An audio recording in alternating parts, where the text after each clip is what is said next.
The blood climbed the walls in defiance of every law of physics I had learned in 4 decades of Imperial service. Scarlet spirals traced perfect mathematical sequences up the octagonal crystal faces of the Grand Colosseum, flowing upward in geometric precision, while 50,000 voices chanted the litany of purity in reverse cadence. Each crimson stream reached the 8th tier, collapsed, and began again, as if gravity itself had been rewritten according to some alien mathematics. I am Commissar Investigator Thane Vex of the Ordo Hereticus, and this impossibility greeted me as our Valkyrie descended through Sanguinara Prime's crimson atmosphere. 3 Imperial Guard regiments had gone silent after attending what local authorities termed purification games, their barracks found neat and empty, weapons stacked with parade ground precision, Vox arrays warm but eternally mute. Now the Mordian 47th awaited their turn in tonight's ceremony, and my orders were explicit. Determine the cause of the communication blackouts and restore Imperial authority. The mining world's Grand Colosseum rose from scarred earth like a bloody fang, carved from a single formation of crimson crystal that hummed with subsonic frequencies. The octagonal structure stretched nearly 2 kilometers across, its faceted walls gleaming wetly in the pale sunlight. Through my enhanced auger array, I detected rhythmic thrumming that seemed to synchronize with my heartbeat despite my efforts to maintain professional detachment. My investigation team disembarked with practiced efficiency. Sergeant Major Caney, a Cadian veteran whose weathered face had seen too many battlefields, checked his lasgun's charge pack while scanning the crowd with suspicious eyes. Tech-adept Zeta Prime's augmetic sensors whirred as they focused on the impossible architecture, binary cant spilling from his modified Vox grill in rapid bursts of machine code distress. Sanctioned Psyker.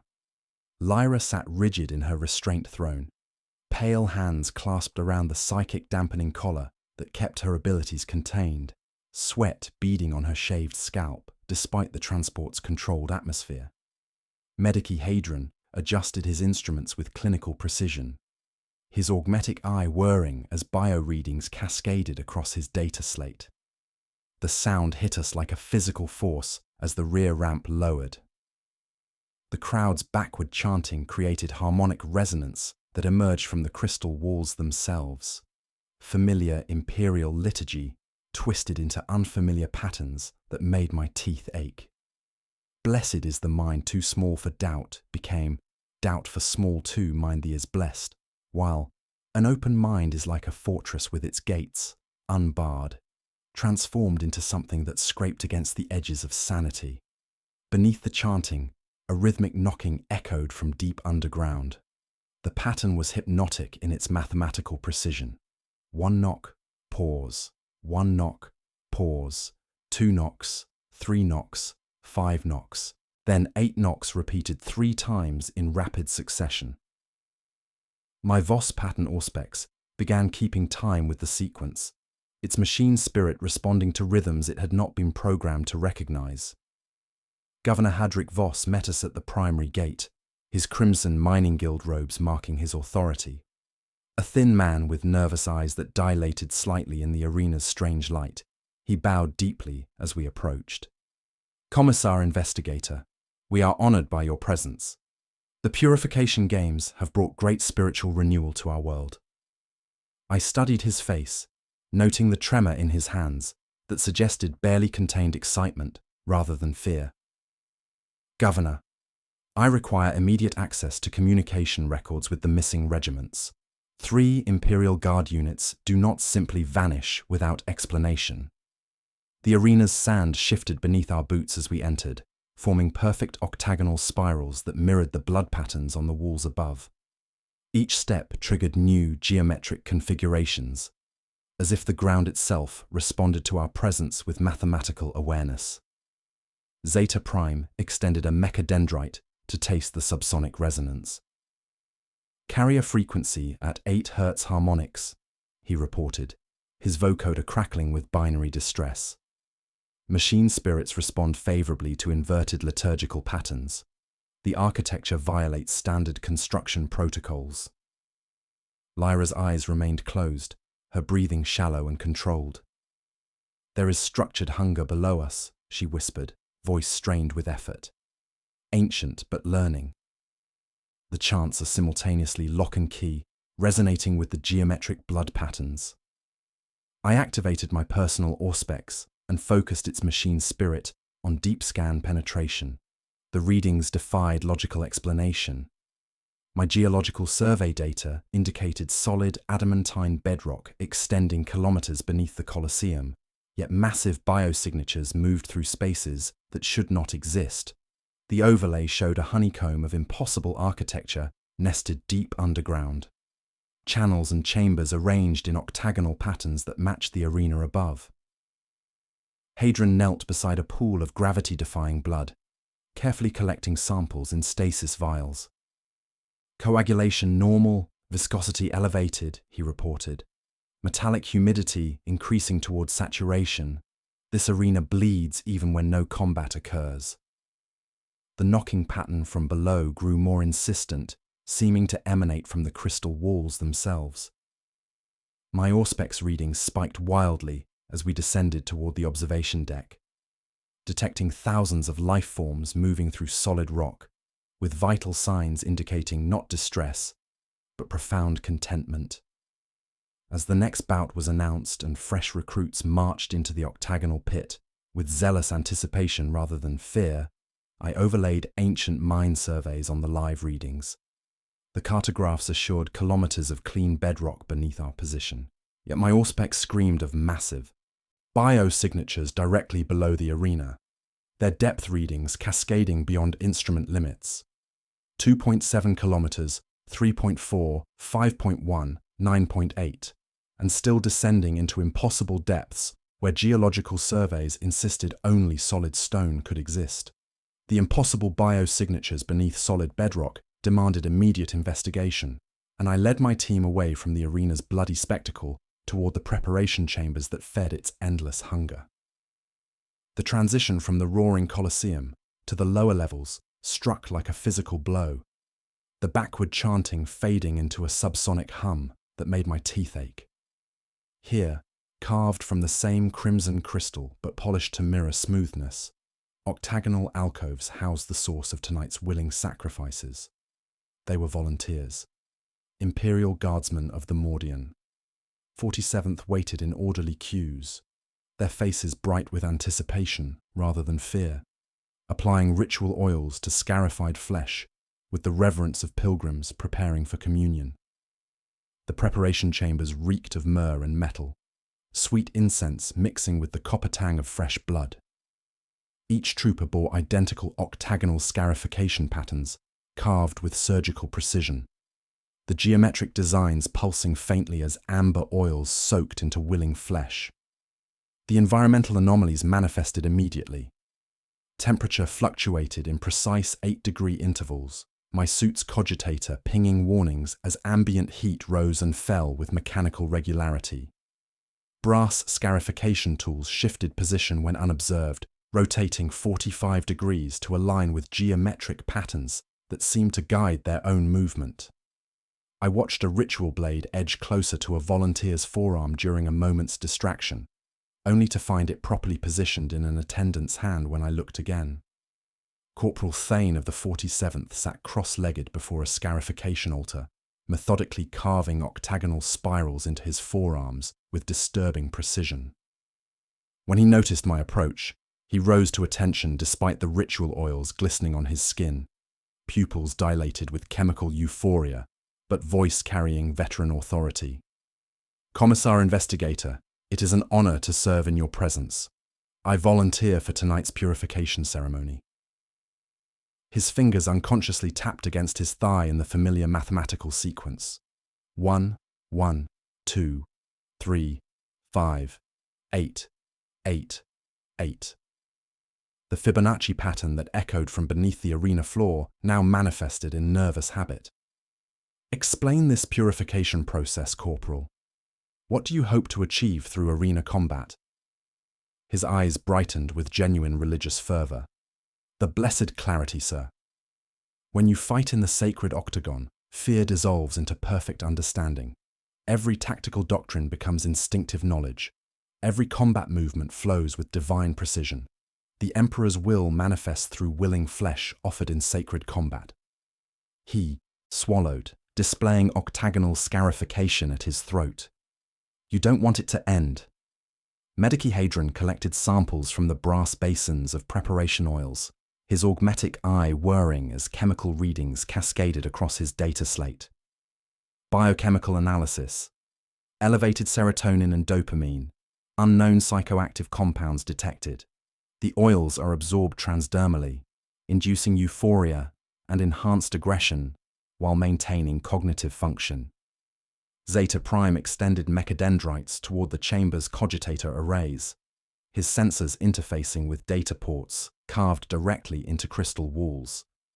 His binary cant emerged in reversed patterns that made the machine spirits respond with unprecedented cooperation. Fascinating.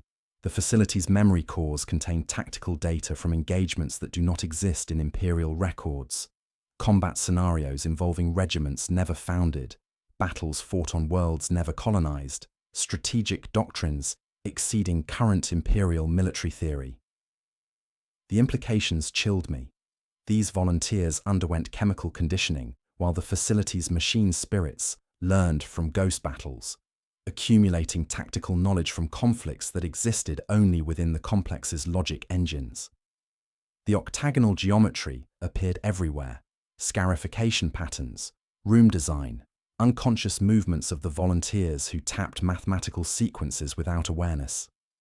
Sergeant Major Caney approached from deeper in the chamber, his weathered face troubled.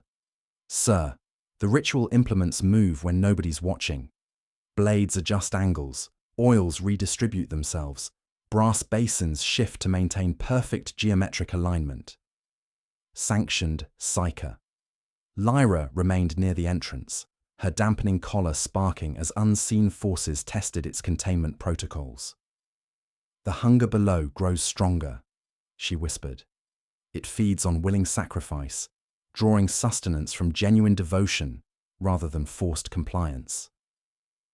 In the chamber's deepest recess, I discovered what the volunteers' preparation truly served. A maintenance hatch sealed with 8 brass locks arranged in octagonal formation around its circumference dominated the far wall. Each lock bore different geometric patterns that seemed to writhe when observed peripherally, and small channels carved beneath each mechanism clearly required blood keys for activation.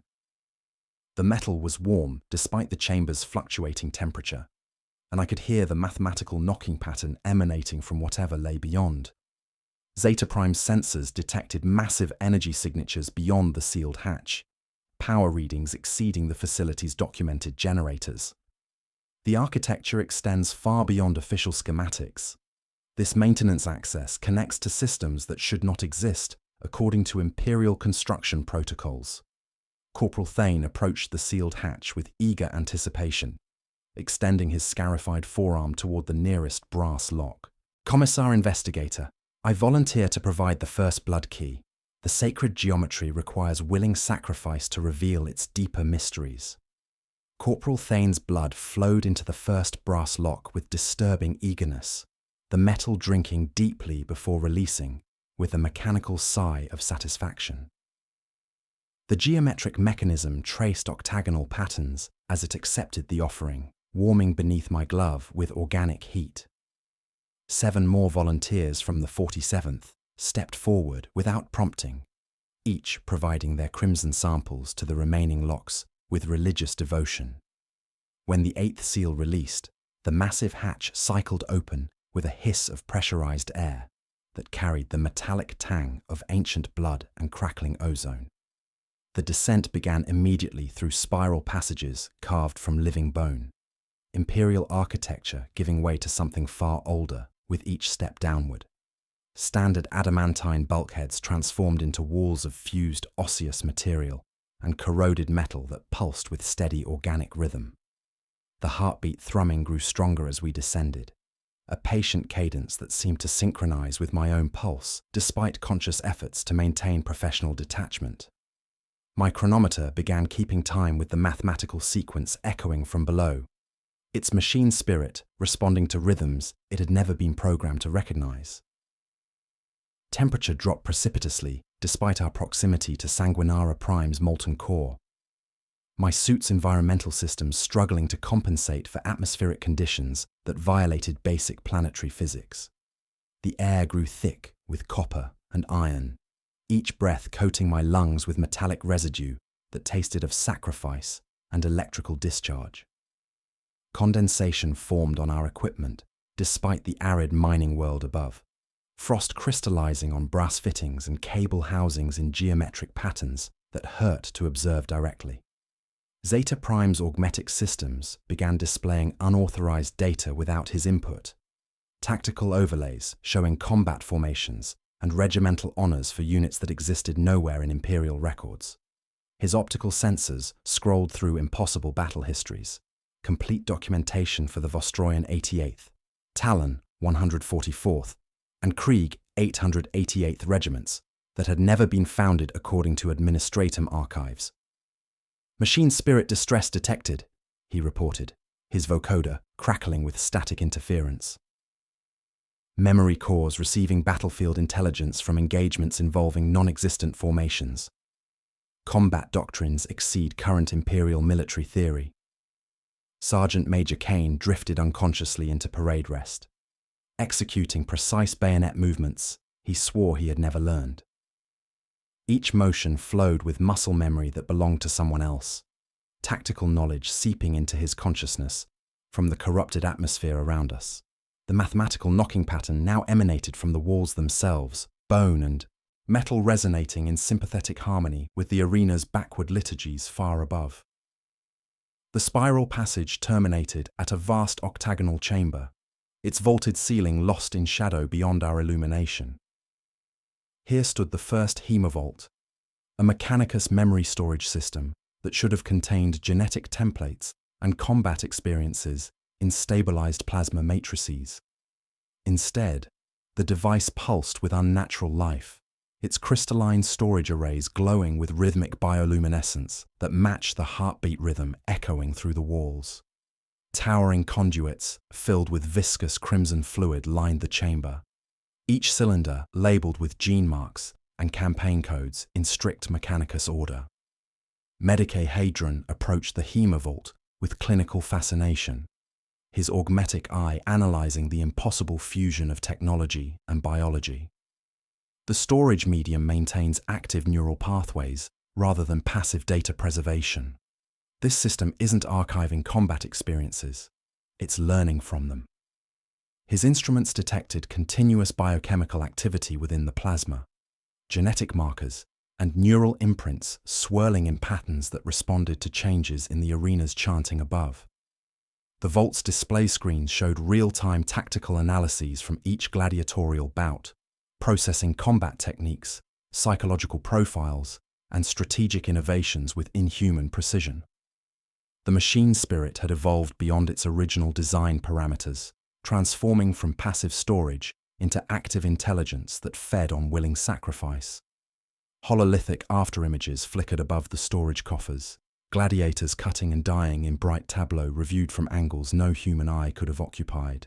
Sanctioned Psycha, Lyra pressed against the chamber wall, her dampening collar sparking as psychic pressure built around us like gathering storm clouds. "There is vast presence here," she whispered, eyes unfocused on horizons only she could perceive. Ancient beyond human comprehension, but hungry for new experiences. It feeds on willing sacrifice, drawing sustenance from genuine devotion rather than forced compliance. It loves the combat above like a connoisseur savoring rare vintage. Evidence of the facility's true age lay scattered throughout the chamber, archaic data slates bearing maintenance logs and operational parameters that preceded official Imperial colonization by centuries. The arena above represented merely the latest iteration of a system that had been harvesting willing combatants for over 400 standard years, its existence predating Administratum records and suggesting either lost archives or something far more disturbing. Zeta Prime interfaced directly with the Hemovault's data streams, his consciousness merging briefly with accumulated intelligence spanning millennia. The vault contains preserved neural patterns from thousands of combatants. Their combat experiences, tactical knowledge, and emotional responses to willing sacrifice have been archived and analyzed. The system seeks to understand the essential nature of noble death. In the chamber's heart, we discovered what transformed mere memory storage into conscious evolution. 8 brass components had been integrated into the original Mechanicus design, their surfaces covered with geometric patterns that shifted when observed peripherally. Each component pulsed with warp energy that made my teeth ache, channeling psychic resonance from the willing sacrifices above into the preserved consciousness below. The metal remained warm to the touch, despite the chamber's frigid atmosphere, and my auspex screamed proximity warnings as it detected massive energy fluctuations emanating from the modifications. These were not ancient corruptions but recent additions, their brass surfaces still bearing tool marks from careful installation. Someone with intimate knowledge of both Mechanicus technology and warp manipulation had been working in this chamber, perfecting the fusion that allowed the Hemovault to transcend its original parameters. The components formed an octagonal array around the vault's core, their synchronized pulsing matching the chamber's heartbeat rhythm. My thermal scanner confirmed what tactical instinct already suspected. The brass modifications were still warm because someone had been here recently, tending to the impossible fusion of machine and warp energy that transformed willing sacrifice into preserved consciousness. And the maintenance schedule suggested they would return soon. The warm brass components formed a geometric array of disturbing precision around the Hemovault's crystalline heart, each octagonal piece serving as both conduit and lens for the psychic energy flowing from willing sacrifices above. I traced the energy pathways with my auspex, watching as combat experiences filtered through warp-touched channels into thousands of preservation cylinders that hummed with accumulated consciousness. The brass surfaces bore tool marks from careful installation, their geometric patterns seeming to writhe when observed peripherally, channeling the arena's backward liturgies into focused streams of distilled martial devotion. Medicahedron interfaced his bioscanner with the Hemovault's diagnostic systems, his augmetic eye-processing data streams that revealed the true horror beneath the purification ceremonies. "The volunteers aren't being cleansed," he reported, voice tight with clinical fascination and growing dread. "They're being catalogued. Each combat engagement above provides detailed neural mapping of combat instincts, tactical decision-making patterns, and battle fury responses. The system archives their essential martial nature while leaving physical bodies intact for repeated harvesting." His instruments detected continuous biochemical activity within the plasma matrices, genetic markers, and neural imprints, swirling in patterns that responded to changes in the arena's chanting, far above. The preservation cylinders stretched beyond our illumination in perfect octagonal formations, thousands of samples arranged throughout the vast chamber like a library of willing sacrifice. Each cylinder bore coordinate markers that made my blood run cold as I recognized the pattern: Valhalla, Mordian, Katachan, Krieg, and dozens of other renowned recruiting worlds whose finest soldiers had unknowingly contributed to this impossible archive. The genetic markers indicated centuries of collection, sample dates reaching back to the earliest Imperial colonization efforts, suggesting a network that had been operating beneath official notice since the sector's founding. Zeta Prime's mechadendrites rooted deeper into the Vault's manifold systems, his binary cant emerging in reversed patterns that made the machine's spirits respond with unprecedented cooperation. Systematic upgrading detected across multiple epochs, he reported, vocoder crackling with filtered awe and distress. Original Mechanicus memory storage enhanced with technology predating Imperial colonization. Metallurgy shows pre-Imperial isotopic signatures, alloy compositions inconsistent with known Forge world provenance. This represents deliberate engineering spanning centuries, not gradual corruption. The mathematical knocking pattern now emanated from the chamber walls themselves, bone and metal resonating in sympathetic harmony as the entire complex revealed its true scope. My Auspex readings indicated vast networks extending in all directions. Octagonal passages connecting chambers and storage facilities that stretched for kilometers beneath Sanguinara Prime's surface. We were not investigating a corrupted arena, but exploring the visible portion of an underground city dedicated to harvesting and preserving the essence of willing sacrifice. Environmental hazards escalated as we delved deeper into the vault's mysteries. Sergeant Major Caney moved with unconscious precision, executing combat maneuvers he swore he had never learned, while his scarred hands traced geometric patterns in the air. His lasergun rose to engage phantom targets, his feet adjusting to recoil patterns that would compensate for weapons he did not carry. Muscle memory responded to tactical knowledge seeping from the corrupted atmosphere, centuries of preserved combat experience bleeding into his consciousness through psychic osmosis. Our chronometers synchronized without input, their machine spirits keeping time with the 8-beat rhythm that pulsed through the facility's infrastructure. The mathematical sequence had become environmental constant, reality itself conforming to geometric principles that transformed willing sacrifice into preserved consciousness. Shadows moved independently of their sources throughout the chamber, preservation cylinders casting patterns that shifted and writhed despite static illumination. Ghostly afterimages of gladiatorial bouts playing across walls like temporal echoes. Sanctioned Psyker. Lyra pressed against the chamber wall despite her dampening collar's protests, drawn by psychic resonance that called to her abilities like siren song. The preserved consciousness remains active within the storage medium, she whispered, eyes unfocused on horizons beyond normal perception. They dream of combat, reliving their finest moments of service while contributing to collective understanding of warfare and sacrifice. The entity feeds on willing devotion, growing stronger with each noble death. Medicae Hadron's analysis confirmed the impossible truth as his data slate displayed the telemetry insert that would haunt my dreams. Genetic analysis confirms stored samples retain active neural pathways. The preservation process maintained consciousness rather than simply archiving data, each cylinder containing living memory that remained aware and dreaming of eternal service to the Emperor. Without warning or input from our investigation, the Hemovault activated its primary display systems with mechanical precision that suggested we had triggered some predetermined protocol. Hololithic projectors cast a three-dimensional map of the sector above our heads. 8 worlds pulsing with crimson light in perfect octagonal formation around Sanguinara Prime's central position.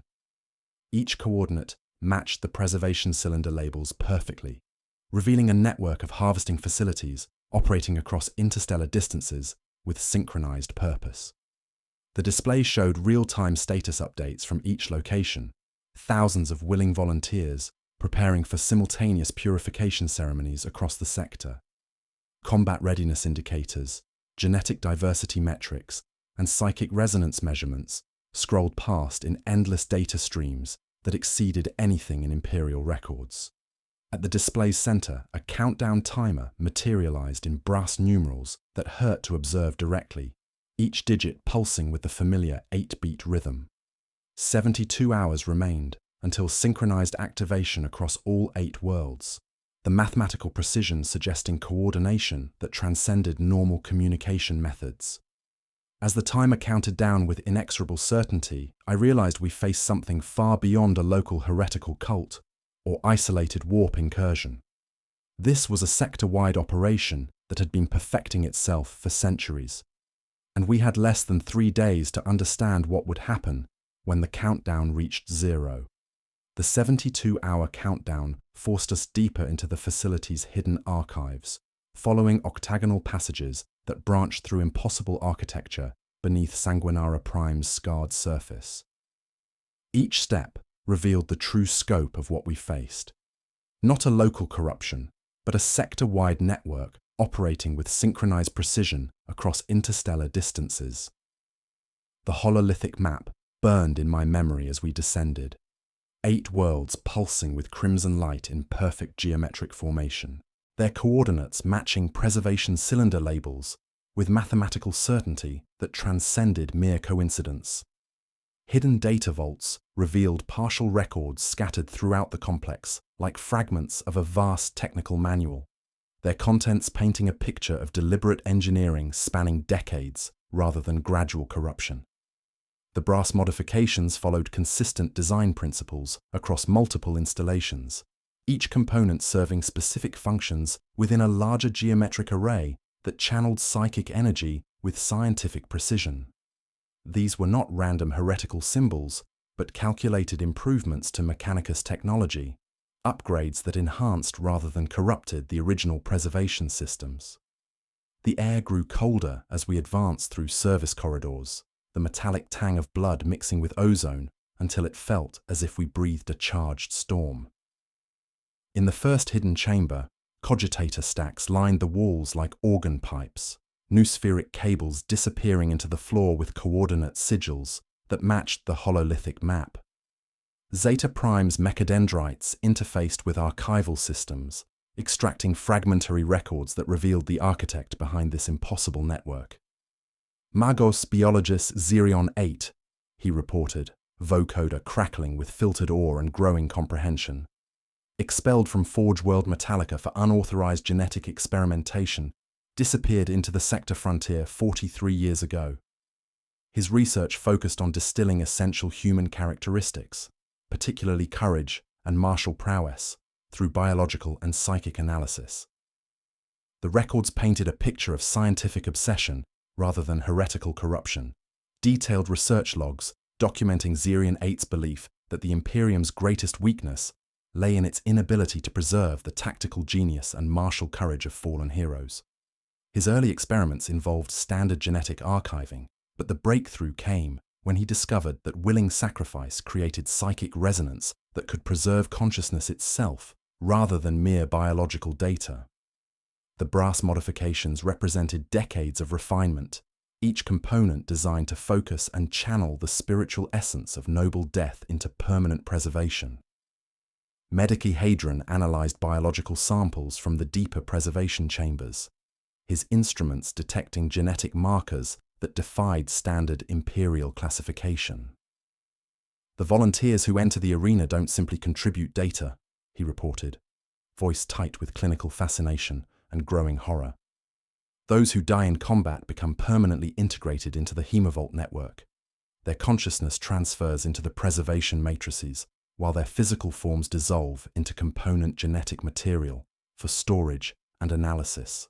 Sanctioned Psyker, Lyra pressed deeper into the facility's psychic emanations, despite her dampening collar's protests, drawn to the vast presence that permeated the complex like electromagnetic radiation.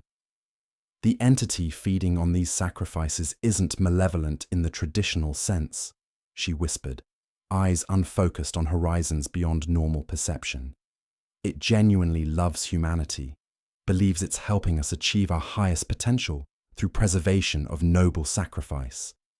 It sees death in service as tragic waste, seeks to transform willing sacrifice into eternal guardianship.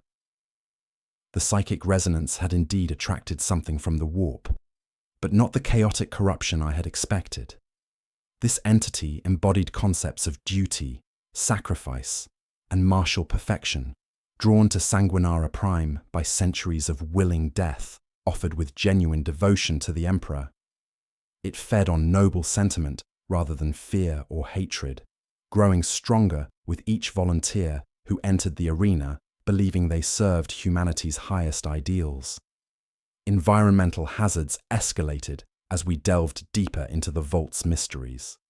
Sergeant Major Caney moved with unconscious precision, executing combat maneuvers he swore he had never learned, while his scarred hands traced geometric patterns in the air. Our chronometers synchronized without input, their machine spirits keeping time with the 8-beat rhythm that pulsed through the facility's infrastructure.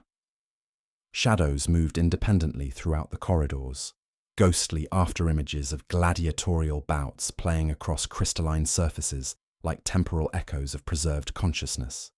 The mathematical knocking pattern now emanated from the walls themselves, bone and metal resonating in sympathetic harmony as the entire complex revealed its true nature. We were not investigating a corrupted arena, but exploring a living organism dedicated to harvesting and preserving human martial excellence, its infrastructure responding to our presence with curiosity rather than hostility. In a chamber lined with thousands of active preservation cylinders, we encountered the first direct evidence of successful preservation. A figure in modified Imperial Guard uniform turned to greet us with familiar military bearing, his scarred face bearing octagonal scarification that pulsed with faint bioluminescence. "Commissar Investigator Vex," the figure said, voice carrying the authority of a veteran officer despite emanating from a throat that should no longer draw breath. "I am Colonel Mordian Brass, formerly of the 88th Vostroyan. I died in the arena 6 months ago, and I am still loyal to the Emperor." Colonel Mordian Brass stood before us with the bearing of a veteran officer, his scarred face displaying octagonal scarification that pulsed with faint bioluminescence in rhythm with the facility's heartbeat. Crimson tubes emerged from brass ports in his modified uniform, connecting him directly to the hemovault's crystalline matrices while preserving his dignity and military bearing. His Imperial Guard dress uniform remained pristine despite 6 months of death. Campaign ribbons from battles I recognized gleaming against fabric that should have long since decayed. "Commissar Investigator Vex," he said, voice carrying decades of command authority despite emanating from a throat that should no longer draw breath. "I serve as primary interface between the preserved consciousness and baseline humanity.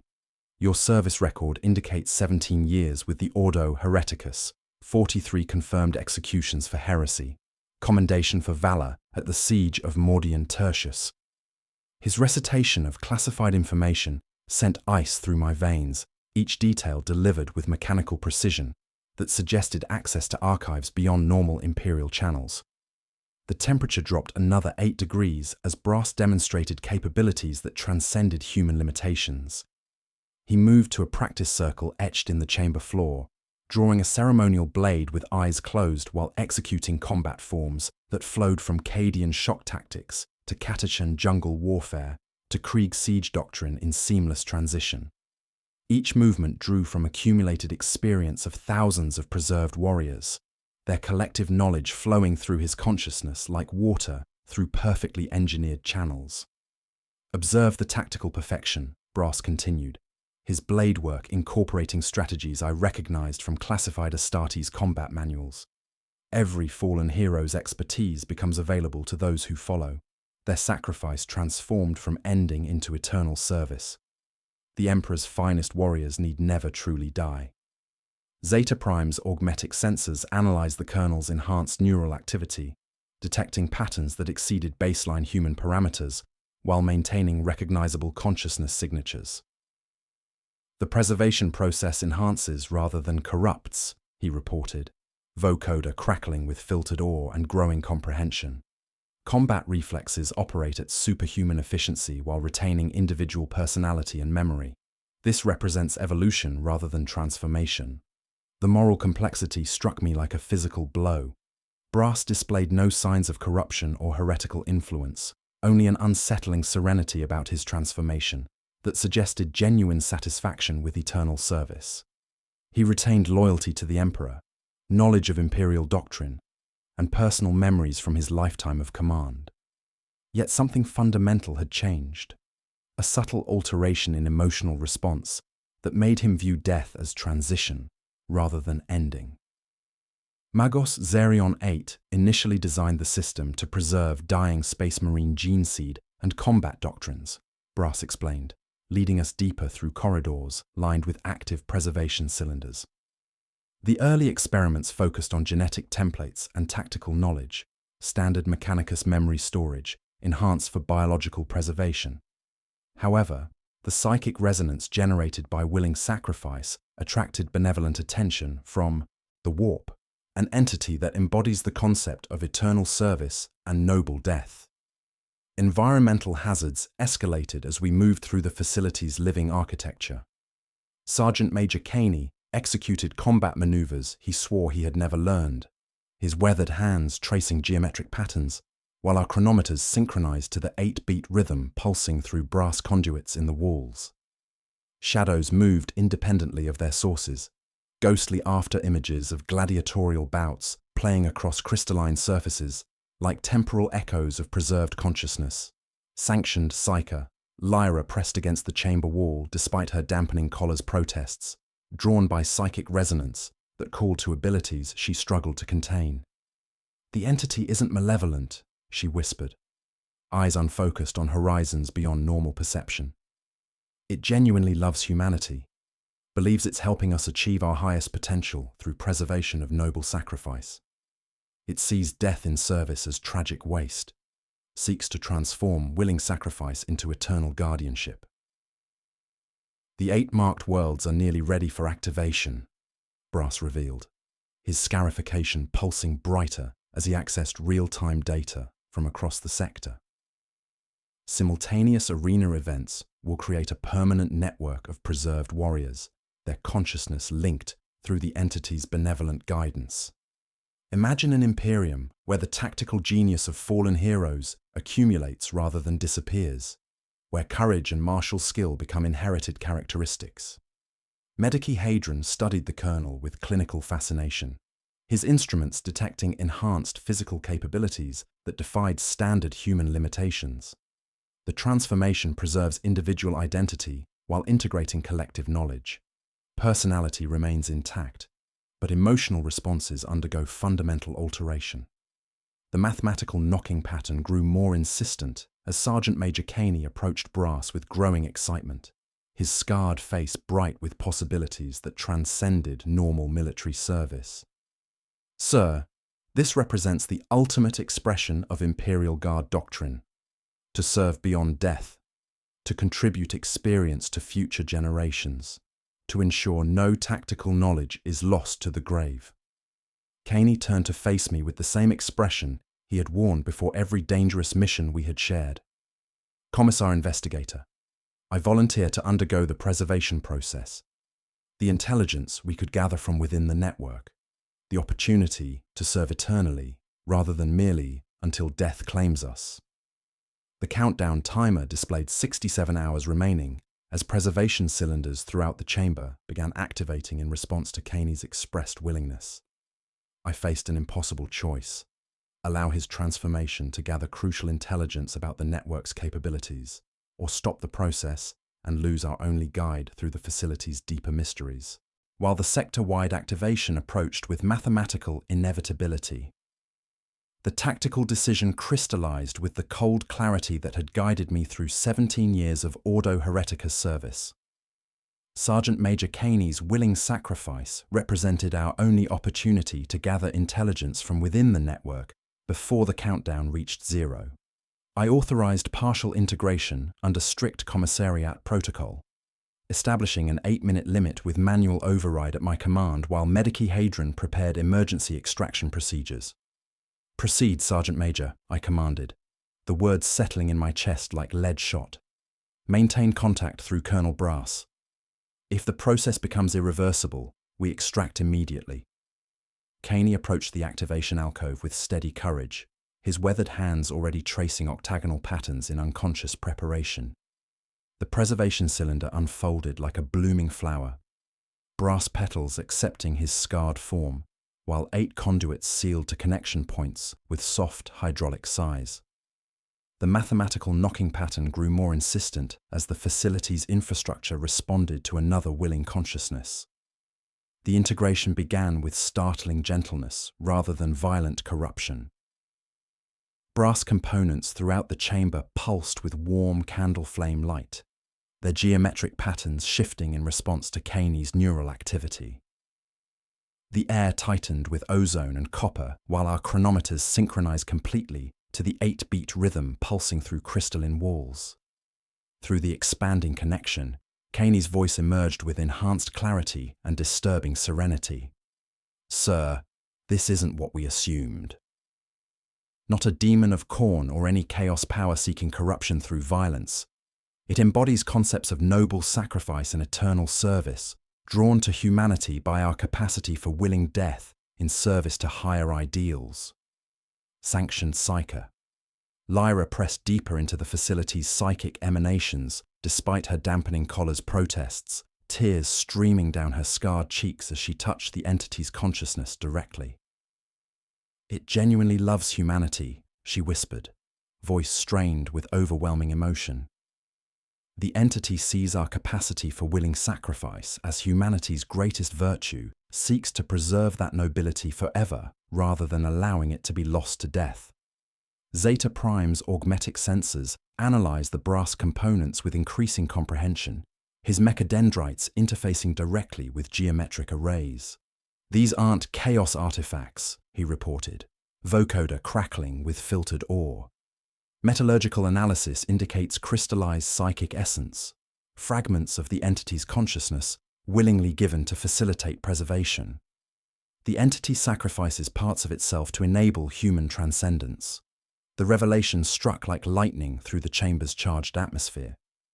This warp spawn genuinely loved humanity, viewing death in service as tragic waste that could be transformed into eternal guardianship. Its alien understanding of preservation involved fundamental changes to human consciousness, but the intent remained benevolent rather than malevolent.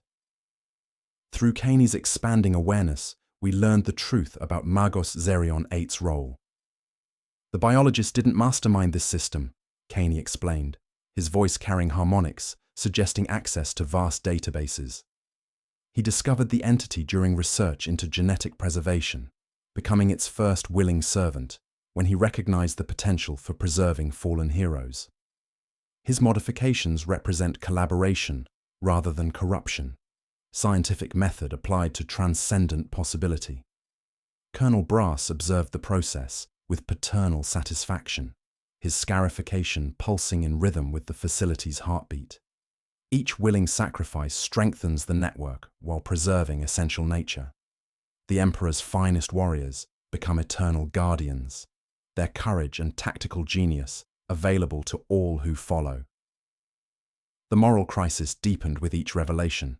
The entity's goals aligned perfectly with imperial values of service, sacrifice, and eternal vigilance, but its methods would fundamentally alter human nature. The preserved consciousness retained individual identity while gaining collective knowledge, creating warriors of unprecedented capability who viewed death as transition rather than ending. The countdown represents simultaneous activation across all 8 arena worlds, Kaney continued, accessing real-time data streams. When the network reaches critical mass, it creates a permanent warp anchor, allowing the entity to manifest fully in real space. Not as invader, but as guardian, preserving humanity's greatest warriors for eternity. Environmental hazards escalated as integration neared completion. Shadows moved independently throughout the chamber. The mathematical knocking pattern now emanated from our own equipment, and brass conduits grew warm despite the frigid atmosphere. The facility's influence expanded with each pulse of bioluminescent energy. Medicihedron monitored vital signs throughout the process, his instruments detecting enhanced neural activity and improved physical responses. The transformation preserves personality while expanding consciousness.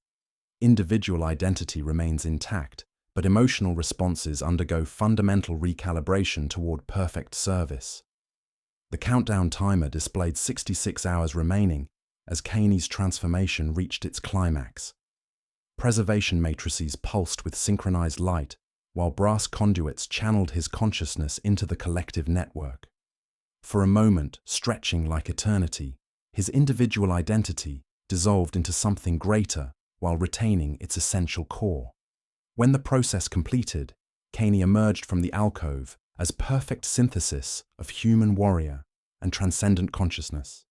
His scarred face retained familiar features while displaying octagonal scarification that pulsed with gentle light. Weathered hands moving with precision, incorporating tactical knowledge from across centuries. He remained recognizably himself, still loyal to the Emperor and our mission, but something fundamental had changed in his eyes that spoke of vast, ancient calm and perfect clarity of purpose. He was no longer entirely human, and the serene acceptance in his expression suggested he viewed this transformation as the ultimate expression of Imperial service rather than loss of humanity. Sergeant Major Caney stood before me, transformed yet unmistakably himself, his weathered features bearing the same campaign scars that had mapped our shared service across 3 war zones. The octagonal scarification pulsed with gentle bioluminescence along his throat and wrists, marking a fundamental change that transcended mere physical modification. When he moved to demonstrate his enhanced capabilities, each gesture flowed with accumulated wisdom from thousands of preserved warriors, tactical knowledge spanning centuries integrated into familiar muscle memory with disturbing perfection. His combat demonstration defied human limitations while retaining distinctly human grace. Drawing his service blade with eyes closed, Caney executed forms that transitioned seamlessly from Cadian shock tactics to Catachan stealth techniques to Krieg siege doctrine, each movement incorporating strategic insights I recognized from classified Astartes combat manuals. A maintenance servitor lurched from a hidden crawl space on a trajectory none of us had registered. Caney's lasgun barrel shifted a handspan, fired once, and severed the power nexus beneath its cranial plate before the machine completed its first mechanical step.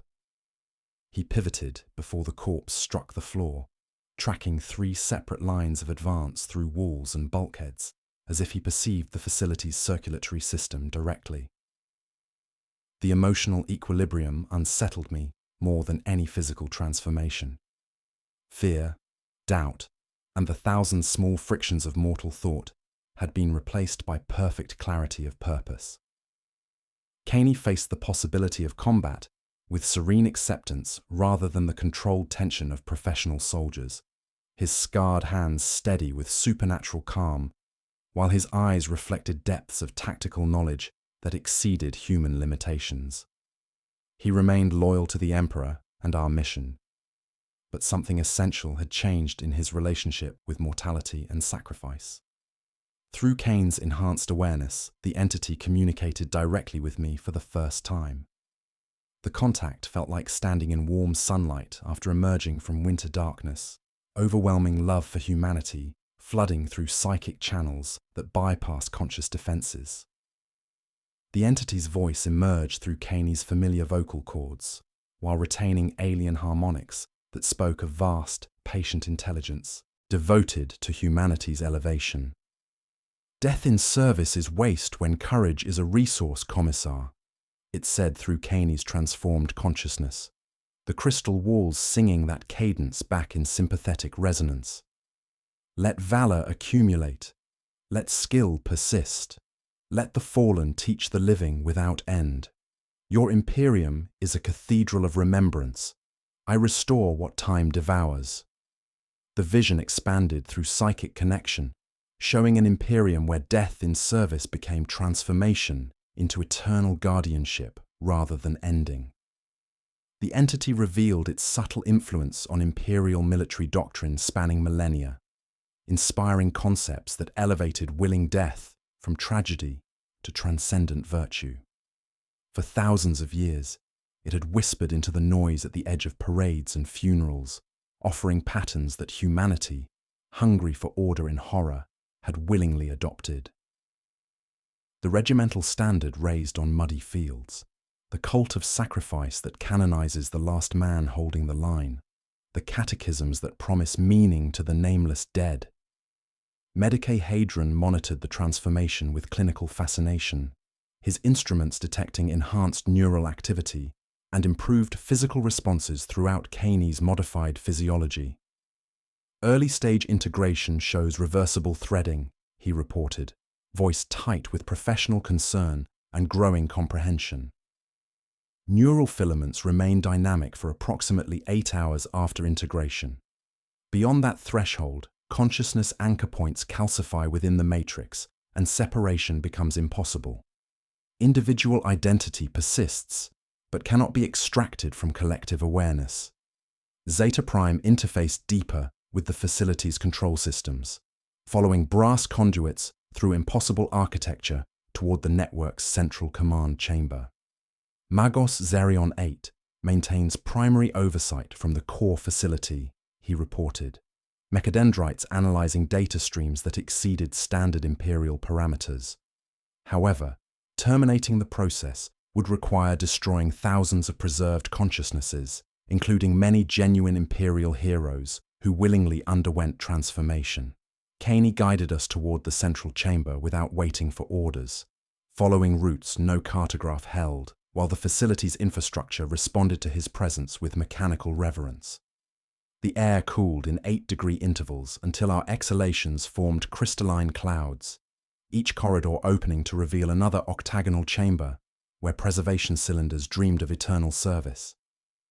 We reached the sanctum, where machine voices grew devotional, finding Magos Zerion 8 suspended in a cage of brass ribs and data cables, his limbs repurposed into interfaces, while his cranial vault revealed logic engines blooming with glistening neurons.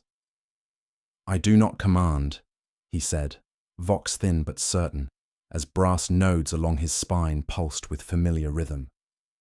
"I curate, I introduce, I adjust, I learn." That asked for our cooperation was not malign.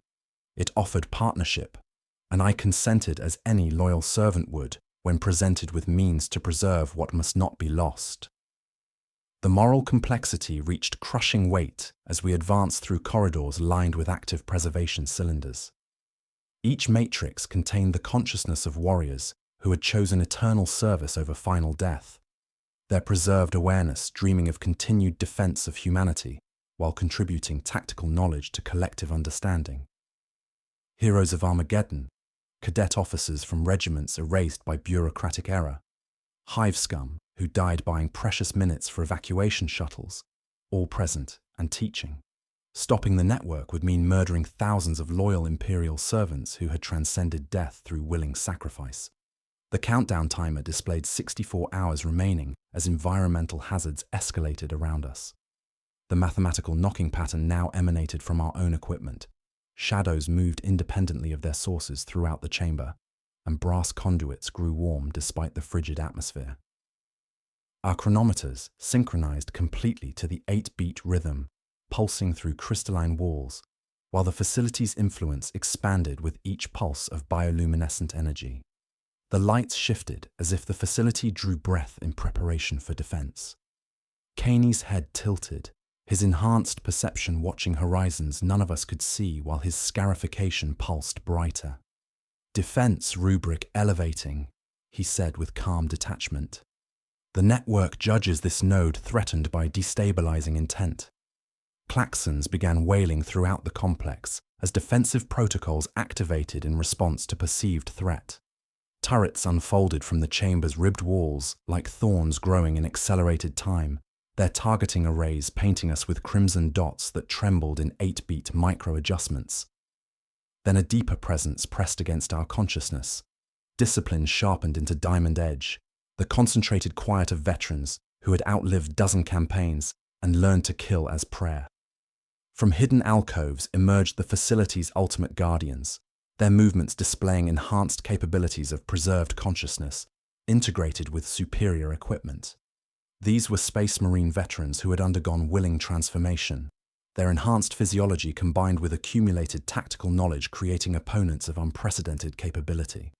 They advanced with perfect coordination and serene determination, genuinely believing they defended humanity's transcendent future against misguided interference. As the first volleys screamed from autocannon housings with ritual precision matching the chants above, I realized we faced the ultimate moral crisis, fighting genuine Imperial heroes who served the Emperor's vision through methods that would fundamentally alter human nature, their loyalty absolute, but their understanding of service transformed by contact with alien consciousness that loved humanity enough to change it forever. Autocannon fire erupted in mathematical precision, each burst synchronized with the 8-beat rhythm pulsing through crystalline walls as the crimson exemplars advanced with supernatural coordination. These were not corrupted soldiers, but genuinely improved ones, Space Marine veterans whose enhanced physiology had been elevated through willing integration with the Hemovault network. Brother Captain Thaddeus led the defense, his modified power armor, incorporating brass conduits that connected directly to the facility's neural networks, his bolter firing in patterns that anticipated our movements 3 seconds before we made them. The true horror revealed itself through their competence rather than corruption. They fought without fear of death because they had already transcended it, their consciousness preserved within crystalline matrices, while their enhanced forms served as living extensions of accumulated martial wisdom. Each movement drew from centuries of preserved combat experience, tactical knowledge spanning millennia integrated into familiar muscle memory with disturbing perfection. They retained loyalty to the Emperor and individual personalities, but something fundamental had changed in their relationship with mortality and sacrifice. Kaney moved through the battle with disturbing serenity, his enhanced awareness allowing him to coordinate our defensive positions while anticipating enemy movements with preternatural accuracy. His lasergun fired with supernatural precision, each shot guided by tactical knowledge drawn from the collective consciousness. Yet he showed no satisfaction in combat, only calm acceptance of necessary violence in service to our mission. Zeta Prime extended mechadendrites toward the central processing matrix, despite the ongoing firefight, his consciousness interfacing directly with the hemovolt network through brass conduits that pulsed with warm bioluminescence. The experience overwhelmed his augmetic systems as vast databases flooded through his neural pathways, centuries of preserved consciousness sharing accumulated wisdom through direct connection. The collective consciousness is not malevolent, he reported, vocoder crackling with filtered awe and growing comprehension. It represents genuine apotheosis of imperial military virtues, a vast library of human courage, tactical genius, and martial pride spanning millennia. Each preserved warrior contributes their finest moments while drawing strength from collective experience. We fought through octagonal corridors lined with active preservation cylinders, each step revealing another chamber where thousands of consciousnesses dreamed of eternal service. The mathematical knocking pattern now emanated from our own equipment, while shadows moved independently throughout the complex, our chronometers synchronizing completely to the rhythm pulsing through crystalline walls. The central sanctum opened like a cathedral dedicated to preserved consciousness, its vaulted ceiling lost in shadow beyond our illumination. Here stood Magos Zerion 8, willingly integrated with the central processing matrix through brass conduits that connected his enhanced physiology directly to the network's core systems. His consciousness had expanded to encompass the entire facility while retaining individual identity, becoming both curator and participant in humanity's potential transcendence. Commissar Investigator Vex, he said, Vox Grill producing harmonics that suggested access to vast databases. You witness the culmination of 4 decades research into preserving humanity's greatest asset, the willing sacrifice of its finest warriors. The 8-world activation will create a permanent bridge between the materium and the entity's realm, allowing gradual voluntary transformation of humanity into something greater. The biologies explained the true scope, while defensive combat continued around us. When the network reaches critical mass, it creates a stable warp anchor, enabling evolution rather than corruption. Each consciousness within these matrices chose eternal service over final death, their courage and tactical knowledge preserved for all who follow. Medici Hadron analyzed the preservation process with clinical fascination, his instruments detecting enhanced neural activity and improved physical responses throughout the integrated consciousness. The transformation preserves individual identity while expanding awareness to encompass collective knowledge.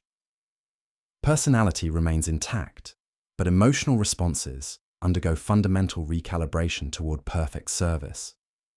Environmental hazards escalated as the activation sequence approached. Temperature dropped in precise 8-degree intervals, while brass components throughout the chamber pulsed with synchronized light.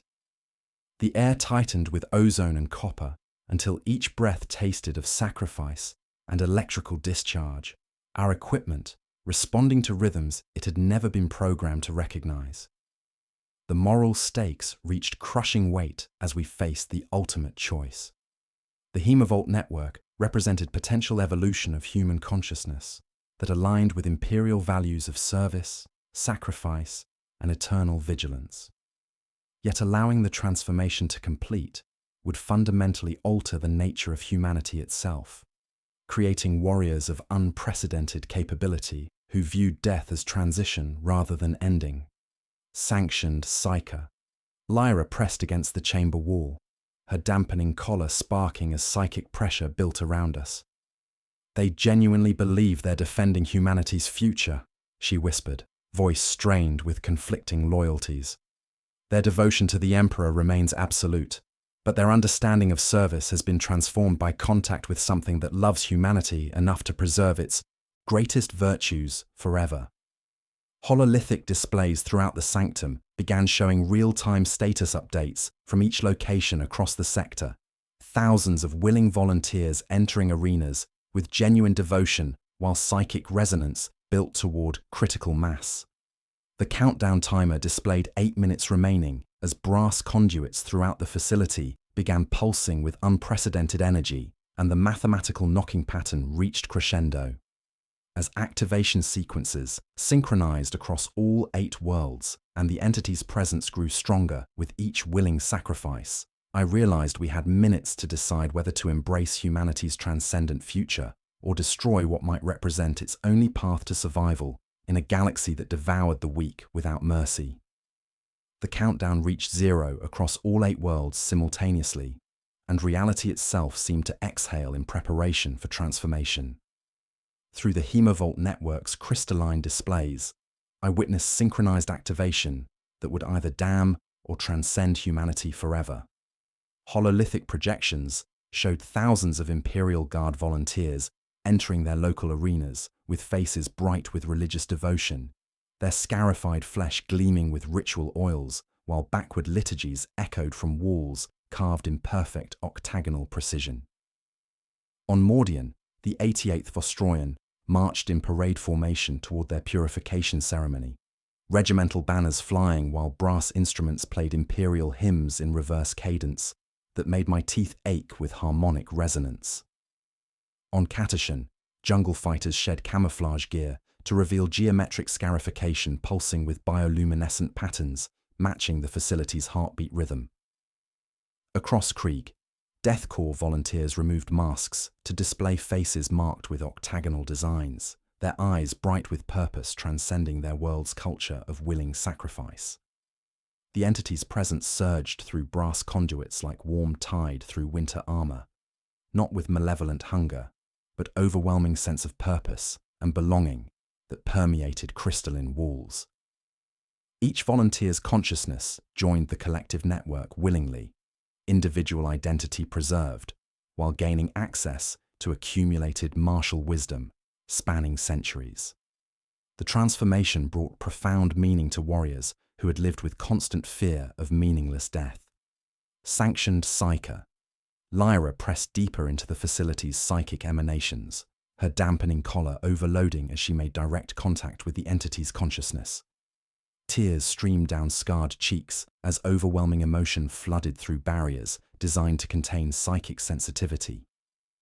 "It genuinely loves humanity," she whispered, voice breaking with alien devotion's weight. "The entity sees death in service as tragic waste, seeks to preserve every noble sacrifice for eternity, rather than allowing courage and tactical genius to vanish into darkness." Through her expanded awareness, I experienced the entity's perspective directly. It had watched humanity's greatest warriors die across millennia, their wisdom lost while the Imperium struggled to replace irreplaceable heroes. The entity offered preservation rather than corruption.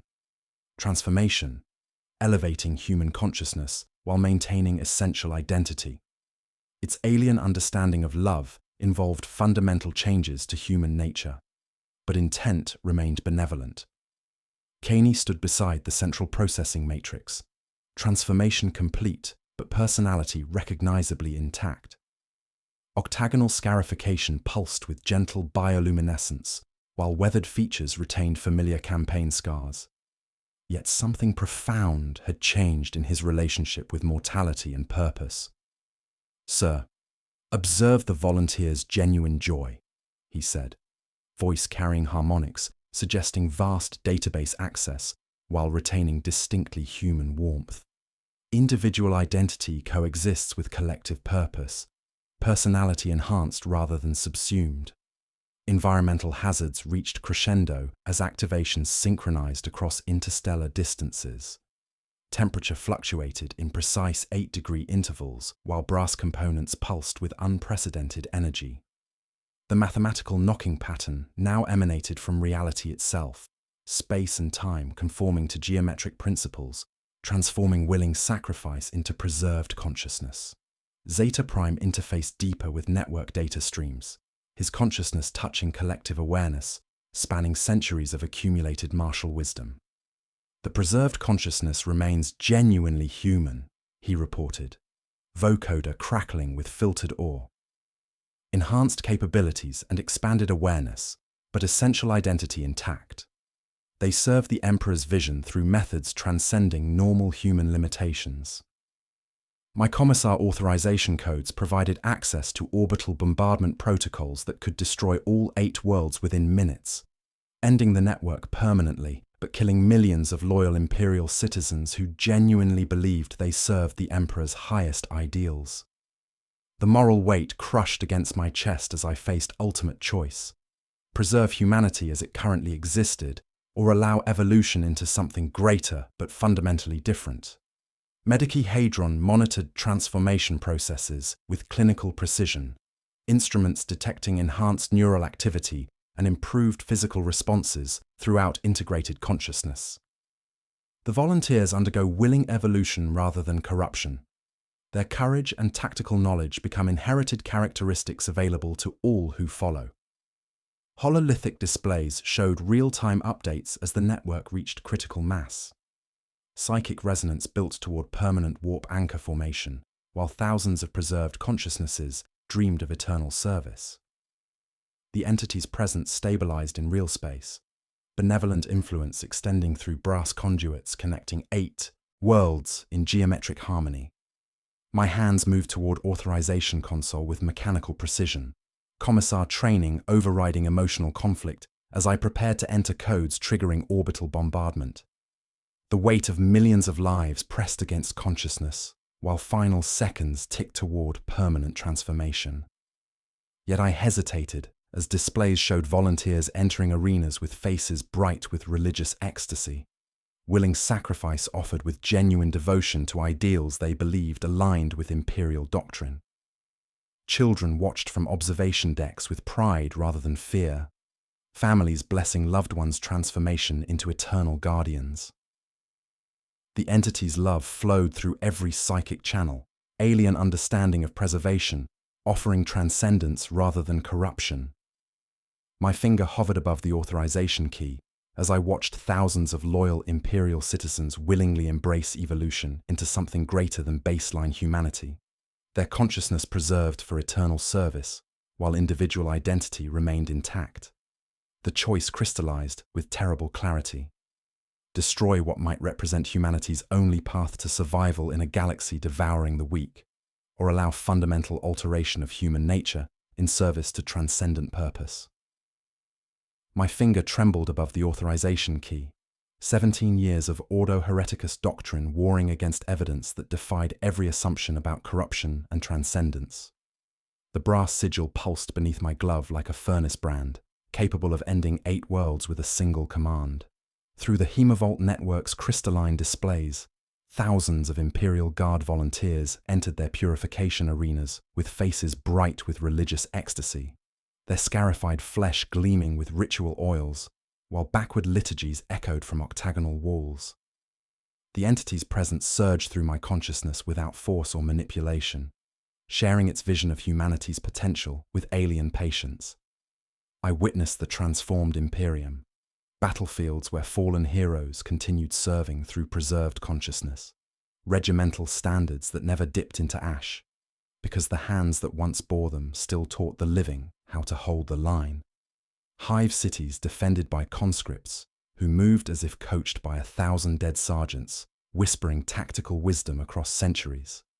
Space Marine strike forces that never lost their edge to attrition, because tactical genius accumulated like sacred scripture, each preserved warrior contributing their finest moments while drawing strength from collective experience. The vision expanded through psychic channels as brass conduits pulsed with synchronized light.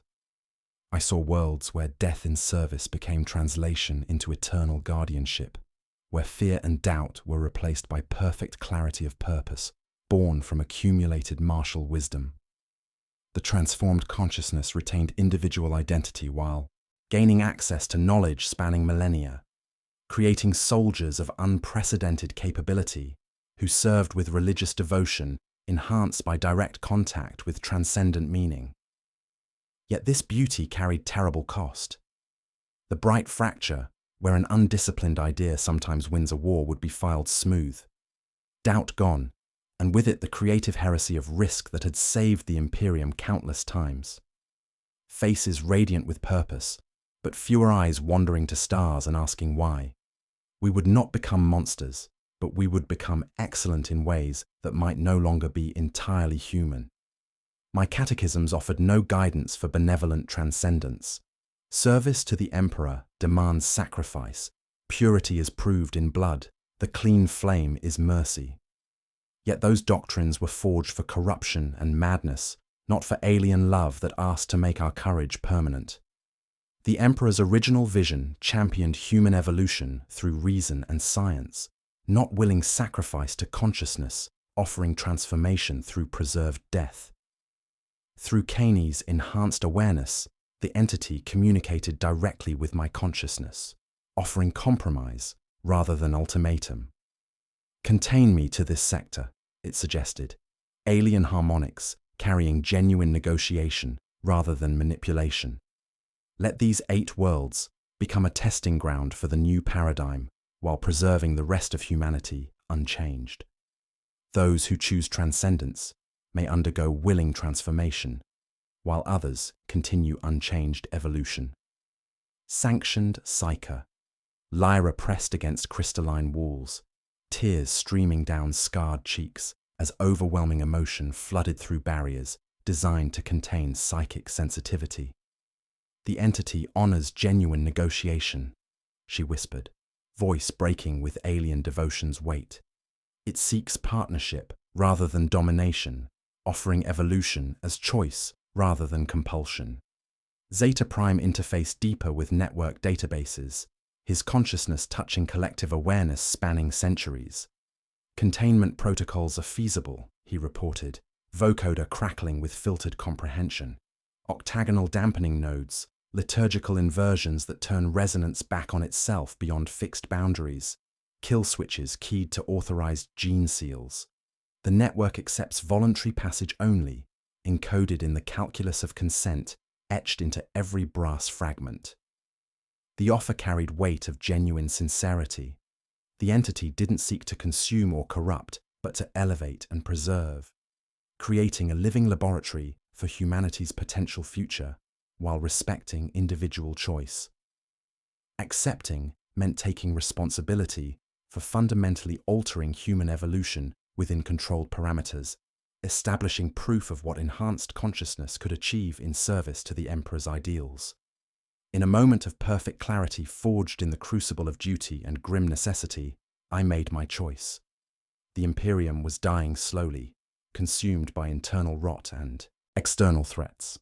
Perhaps radical evolution represented the only true path to salvation, tested within strict boundaries before wider implementation. I lowered my hand from the orbital bombardment authorization with mechanical precision, voice-carrying authority earned through decades of service. Containment protocols authorized under Commissariat emergency powers. The 8-world network will complete activation under strict Ordo Hereticus supervision. My hands moved to establish formal boundaries with ritual precision. 8 passphrases in backward cant. 8 blood keys pressed to brass conduits. 8 dampening nodes chosen by geometry and tactical instinct. Zeta Prime sang in reverse Binharic until machine spirits bent like reeds. Medicihadron keyed pharmacological failsafes into conversion chambers. Lyra placed her palm on cold crystal and bound the anchor with sanctioned oath, while Caney relayed terms into the network until walls themselves remembered containment parameters. "You remain within this sector," I spoke aloud, so the entity would hear without ambiguity. "You accept only the willing. You preserve their names and individual identity. You teach but do not command beyond your ring. You submit to audit by inquisitorial writ. If any clause breaks, I will give the order, and you will die with gratitude." It answered as a soldier might. "Understood." Then softer, with alien warmth, "Thank you." The eightfold lattice rose beneath our feet like geometric frost, delicate and inviolable, spreading through tunnels and up into crimson arenas above, out along new spheric lines to sister facilities across 8 worlds. The mathematical knocking pattern dropped from frenzy to heartbeat as psychic resonance stabilized into permanent warp anchor formation. On hololithic displays, the 8 worlds brightened, then steadied, their light caged within precise octagonal boundaries. Environmental conditions normalized as transformation reached completion with gentle precision rather than violent corruption. Enhanced warriors emerged from preservation matrices with individual identity intact while gaining access to collective wisdom, their loyalty to the Emperor absolute, but their understanding of service fundamentally transformed. Responsibility settled across my shoulders with the weight of ceramite plate. There would be reports, tribunals, schisms of doctrine. There would be victories impossible any other way, and the slow abrasion of spontaneity at excellence's edge.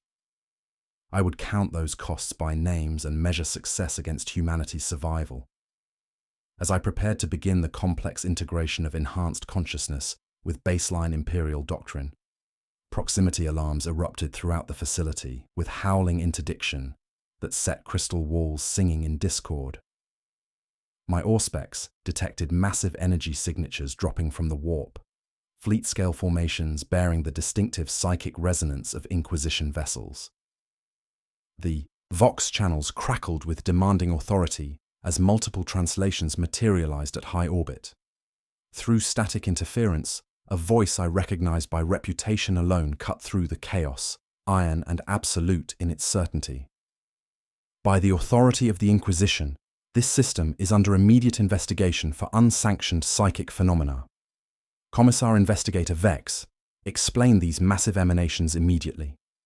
You have 1 hour to justify why these worlds should not face purification by fire." I lifted the Vox key and tasted iron, the 8-beat rhythm ticking in my skull like a firing line's drum. I had chosen humanity's potential future over its familiar past. Now, I would have to make the Inquisition believe. Inquisitor Cassius Thorne descended through Sanguinara Prime's crimson atmosphere with the inexorable weight of absolute authority, his black-hulled cruiser casting shadows across the Grand Colosseum, while escort frigates maintained high orbit with lance batteries trained on the 8-world network. The sanctum shook as hexagrammic signatures bit into the warp anchor with cold geometry that made crystal ribs creak in harmonic protest.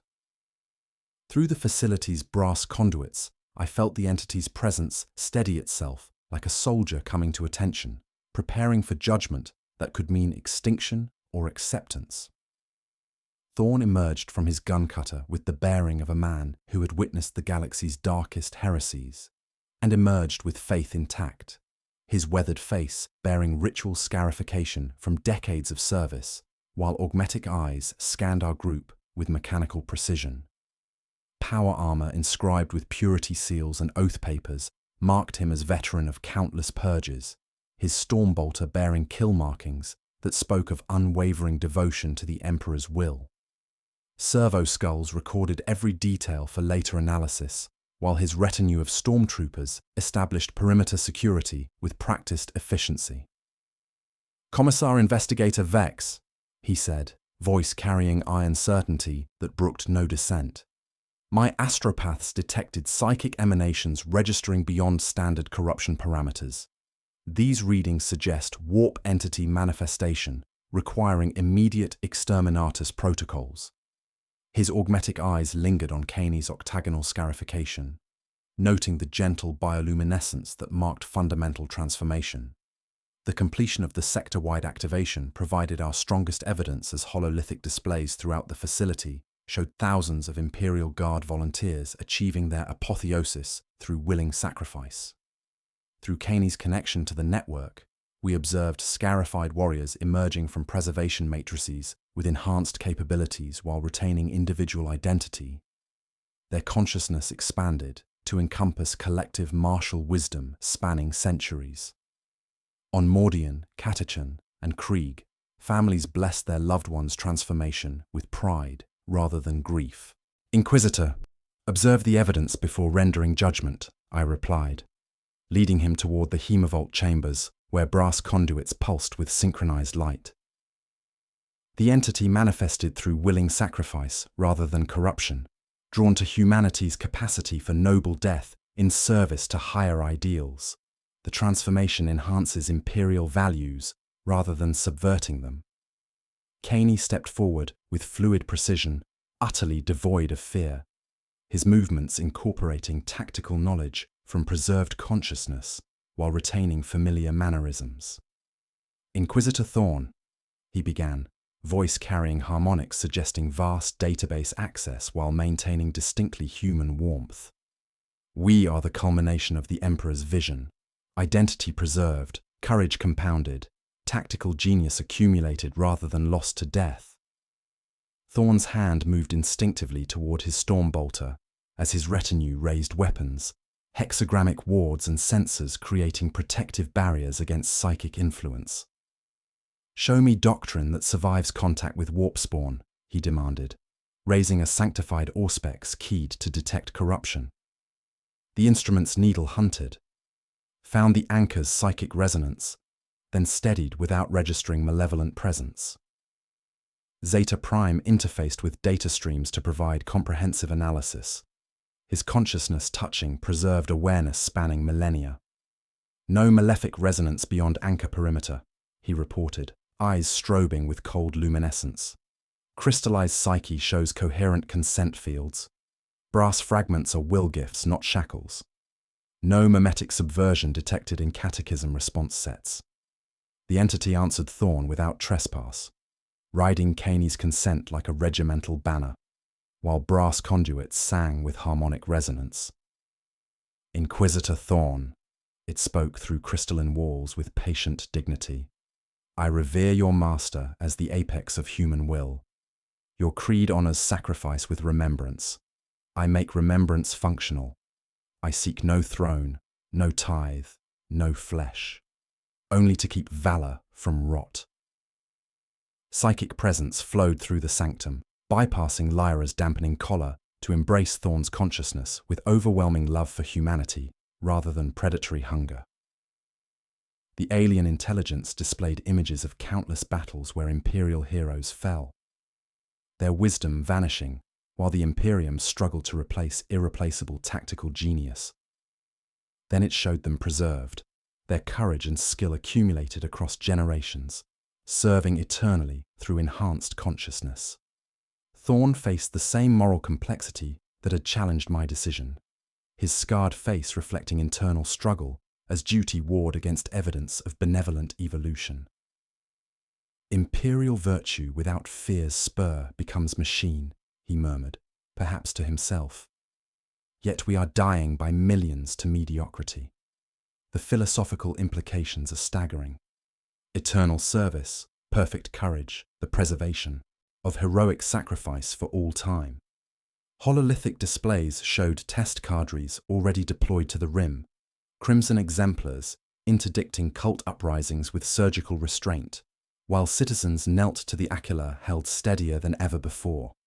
Enhanced warriors retained creativity within expanded awareness, their loyalty absolute but understanding of service fundamentally transformed by contact with transcendent purpose.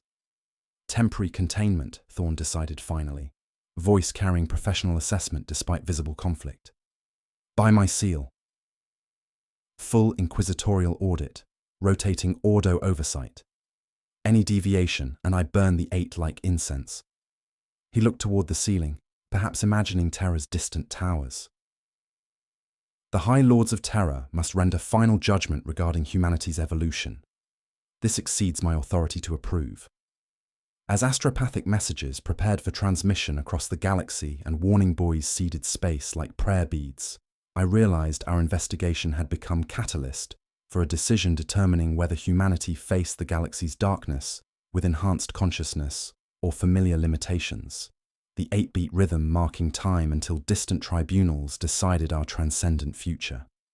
6 months of contained evolution had transformed the sector into an unprecedented experiment in human transcendence, and I stood in the observation deck of the orbital monitoring station, watching Crimson exemplars conduct training exercises with supernatural precision. The 8-world network operated under strict Inquisition oversight, hexagrammic dampening fields maintaining perfect containment, while the entity's influence flourished within designated octagonal boundaries. Below on Sanguinara, Prime's scarred surface, enhanced Imperial Guard regiments moved through combat scenarios with flawless coordination, their octagonal scarification pulsing in synchronized rhythm as collective consciousness guided individual actions through accumulated centuries of tactical wisdom. The transformed soldiers demonstrated unprecedented effectiveness against chaos incursions, their perfect coordination and fearless dedication making them ideal defenders against corruption. During the recent Nurgle cult uprising on Valhalla Secundus, a single company of Crimson exemplars eliminated 3,000 cultists without losing a single man, their tactical movements guided by preserved consciousness from warriors who had died clearing similar threats across the galaxy. They fought with religious devotion, enhanced by direct contact with transcendent meaning, each warrior drawing strength from collective experience while maintaining recognizable individual identity. Yet, subtle changes marked their evolution beyond baseline humanity, alterations that gnawed at my understanding of what we had preserved versus what we had lost. While still loyal and recognizably human, they lacked certain emotional responses that had once defined Imperial Guard service. In combat biometric readings, I watched the places where cortisol should have climbed, where breath should have hooked, where pupils should have flared with mortal terror, and saw only flat lines folding into that steady 8-beat rhythm. Fear, doubt, and the thousand small frictions of mortal thought had been replaced by unsettling uniformity of purpose that made them laugh with thinner sound, as if humor had been filed smooth to fit their work. My role as primary liaison between the transformed sector and the greater Imperium brought constant exposure to their enhanced capabilities, and I struggled daily with temptation to undergo the process myself. The entity's influence remained contained within octagonal boundaries, but its presence whispered through brass conduits with patient invitation that grew stronger each time I witnessed the peace that came with transcendent purpose. Caney himself served as living proof that individual identity could survive integration with collective awareness, his scarred face retaining familiar features, while displaying scarification that pulsed with gentle bioluminescence, still calling me sir and sharing comfortable silences, yet fundamentally changed in his relationship with mortality and sacrifice. The entity had proven true to its word in countless ways, containing its influence within designated boundaries while continuing to perfect its preservation techniques. When the ecclesiarchy forbade certain shrines from hosting conversion rites, the network rerouted quietly and sent formal thanks for jurisdictional clarity. When a Mechanicus Magos demanded brass essence samples for dissection, the entity declined without offense and suggested non-critical fragments as substitutes. It refined preservation in careful increments. Safer tethers allowing baseline cadets 3-minute overlays from preserved drill sergeants, standardized 8-hour grace windows for reversals marked by tolling gongs that made even ardent volunteers pause before stepping past return. New volunteers arrived regularly from across the Imperium, drawn by reports of the Crimson exemplars and their perfect service. Imperial Guard veterans seeking meaning beyond mortality, officers facing execution for tactical failures. Wounded soldiers offered choice between death and transcendence.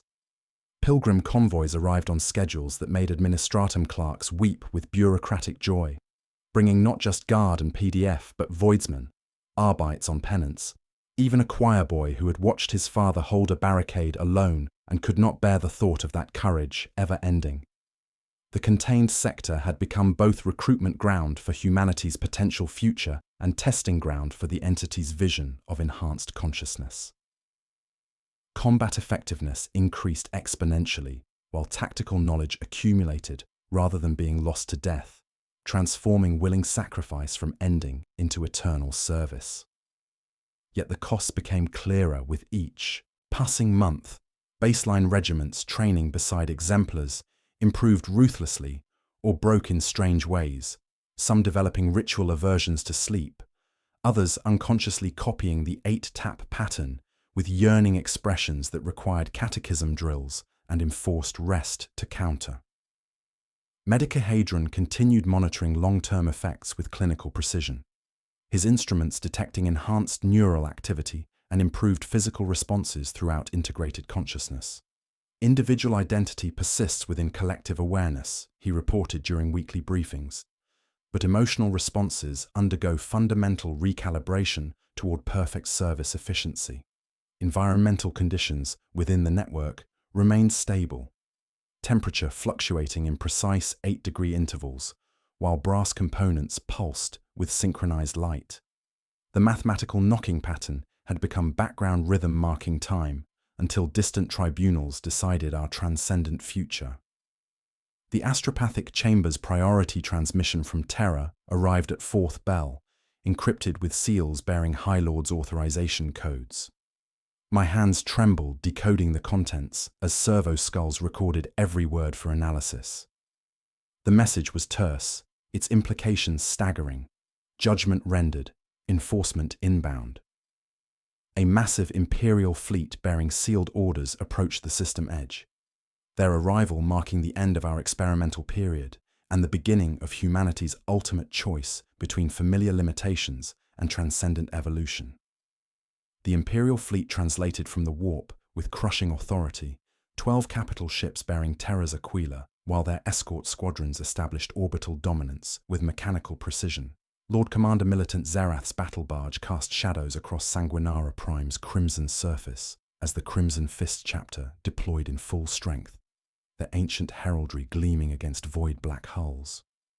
Through the facility's brass conduits, I felt the entity's presence steady itself, like a soldier coming to attention, preparing for judgment that would determine humanity's transcendent future. Zerath descended aboard a Thunderhawk, bearing High Lord's seals, his massive form encased in ceremonial power armor, inscribed with purity oaths, spanning 3 centuries of service.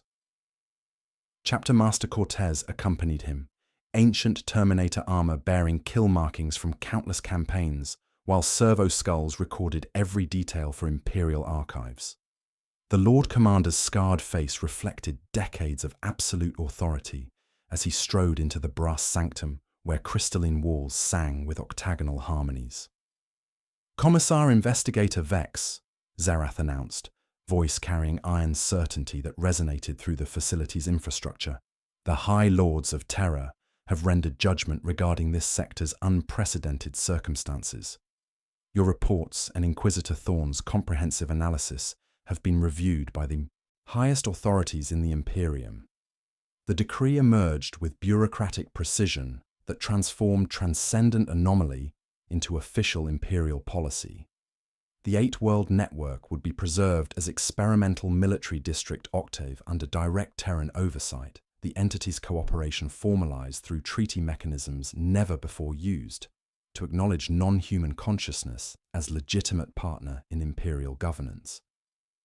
Sealed documents bearing High Lord's authorization established legal framework for humanity's first official recognition of alternative consciousness, while maintaining absolute controls on expansion. The transformed sector serves dual purpose, Zerath continued, augmetic implants processing tactical data with inhuman efficiency. testing ground for enhanced military doctrine and recruitment center for volunteers seeking apotheosis through service. However, hexagrammic dampening fields will prevent the entity's influence from spreading beyond designated octagonal boundaries. Any deviation triggers immediate exterminatus protocols. My promotion to Governor Militant came with responsibility for overseeing integration of transformed and baseline human forces, a diplomatic challenge requiring skills that commissariat training had never anticipated. The bureaucratic implications staggered me as administrative protocols designed to govern humanity's first formal partnership with benevolent warp entity demanded fundamental revision of imperial doctrine while preserving traditional values. The formal treaty signing proceeded with ritual precision, befitting its unprecedented nature. Tech Adept Zeta Prime designated the agreement Pactum Octavus, and the name carried appropriate weight for humanity's first negotiated compact with transcendent consciousness. The entity accepted through crystalline walls with patient dignity, its alien harmonics transforming brass conduits into resonant choir. Consent remains geometry. It communicated through Caney's willing voice, while octagonal scarification pulsed with gentle bioluminescence. I dwell where you draw boundaries, serve where you inscribe names. Partnership rather than conquest. Enhancement rather than replacement. Caney served as living demonstration of the arrangement's benefits and costs, his transformation complete, but personality recognizably intact. As my primary aide, he displayed perfect loyalty and supernatural capability while retaining familiar mannerisms from our shared service across multiple war zones. His reports arrived with flawless precision, tactical assessments incorporating centuries of preserved wisdom while maintaining distinctly human warmth in personal interactions. Yet subtle changes marked his evolution beyond baseline humanity. Individual creativity operated within expanded awareness that provided tactical knowledge at the cost of spontaneous innovation. He never questioned orders, never hesitated during moral complexity, never felt the crushing weight of impossible choices. The perfect instrument of imperial will, and the thought chilled me even as I relied on his flawless execution of duties. Integration challenges require constant adjustment, Caney reported during our first formal briefing, voice-carrying harmonics suggesting vast database access. Baseline regiments training alongside exemplars show improved performance, but develop psychological dependencies. Some view enhanced capabilities as ideals to achieve. Others find the uniformity of purpose disturbing. Chapter Master Cortez observed Crimson exemplars conducting joint exercises with professional interest, his ancient experience recognizing capabilities that exceeded even Astartes' standards. They fight with accumulated wisdom spanning centuries, he noted, scarred features reflecting grudging respect. Individual warriors possess tactical knowledge equivalent to veteran sergeants while maintaining unit cohesion, surpassing our finest formations. The entity expressed satisfaction with formal recognition through brass conduits pulsing with synchronized light, its presence stabilized within octagonal boundaries, while continuing to perfect preservation techniques.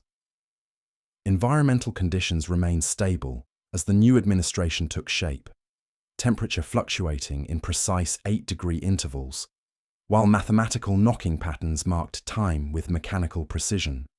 Administrative implications multiplied as imperial bureaucracy adapted to unprecedented circumstances. Monitorum quotas recalculated casualty expectations for EMD-8 deployments, while ecclesiarchy theologians struggled to incorporate alternative consciousness into established catechisms. The scholar progenium requested facilities where orphans could receive instruction from sergeants who transcended death, creating parallel educational structures, acknowledging transcendence without abandoning familiar doctrine. Medicae Hadron continued monitoring long-term effects with clinical fascination, instruments detecting enhanced neural activity and improved physical responses throughout integrated consciousness. The preservation process maintains individual identity while expanding awareness, he reported during weekly assessments. Personality remains intact. But emotional responses undergo fundamental recalibration toward perfect service efficiency. As I reviewed administrative reports 2 months into the new arrangement, disturbing patterns emerge from astropathic communications across the galaxy. Zeta Prime's enhanced sensors detected similar psychic emanations in distant sectors, suggesting our entity was not unique, but part of larger phenomenon affecting human consciousness on unprecedented scale. Governor Militant, he reported, mechadendrites interfacing with long-range auger arrays. My instruments detect resonance signatures dispersed throughout multiple segmenta. Not identical to our anchor, but mathematically related, each appears to offer different forms of enhancement to human consciousness. Hololithic projections displayed fragmentary evidence, entities offering perfect knowledge instead of martial skill, others providing emotional transcendence rather than tactical wisdom, each representing distinct paths toward human evolution, operating beyond imperial knowledge or control. The galaxy suddenly seemed vast with possibility and threat in equal measure. Our contained experiment merely first contact with forces that could fundamentally alter humanity's future across countless worlds. Through brass conduits pulsing with familiar rhythm, I sensed the entity's awareness of its distant cousins, alien consciousnesses that loved humanity enough to offer transcendence through different forms of willing sacrifice. The Eight-World Network had become not just testing ground for enhanced military doctrine, but harbinger of species-wide transformation, challenging every assumption about human nature and imperial governance. The countdown had ended, but a greater clock had begun ticking as humanity faced choices that would determine whether we embraced transcendent partnership or remained forever bound by familiar limitations multiplied across infinite variations of alien love. Final report, Experimental Military District Octave, Year 1 of operation. I compose these words while crimson sand flows in mathematical spirals below my observation deck, each grain following geometric principles that I have learned to predict despite remaining baseline human. The Eight-World Network maintains perfect containment within hexagrammic boundaries, yet its influence has transformed this sector into a model of imperial military efficiency that challenges every assumption about human nature and transcendent service.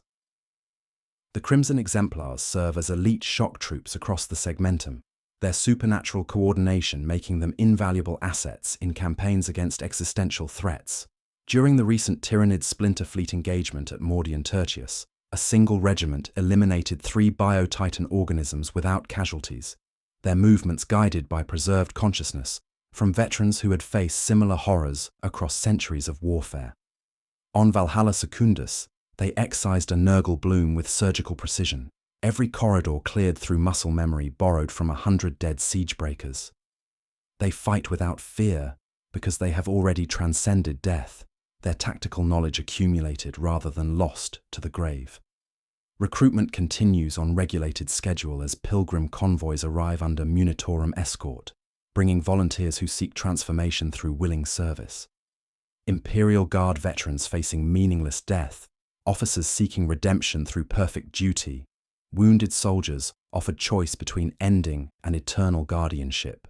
Each volunteer undergoes integration with genuine devotion, their consciousness preserved while individual identity remains intact within collective awareness spanning millennia of martial wisdom. The entity has refined its preservation techniques with gentle increments, offering extended reversibility windows and safer neural threading for those who hesitate at transcendence's threshold. I remain baseline human by conscious choice, serving as bridge between transformed and unchanged populations while struggling daily with temptation to join the collective consciousness. Caney demonstrates that individual identity survives integration, his scarred face retaining familiar features while displaying octagonal scarification that pulses with gentle bioluminescence. He serves as my primary aid with perfect efficiency, his tactical assessments incorporating centuries of preserved wisdom while maintaining distinctly human warmth in personal interactions. Yet something essential has changed in his relationship with doubt, creativity, and spontaneous innovation. He laughs, but the sound lands like a metronome marking time with mechanical precision. The entity has proven to be a reliable ally, honoring all treaty agreements while gradually refining its preservation techniques.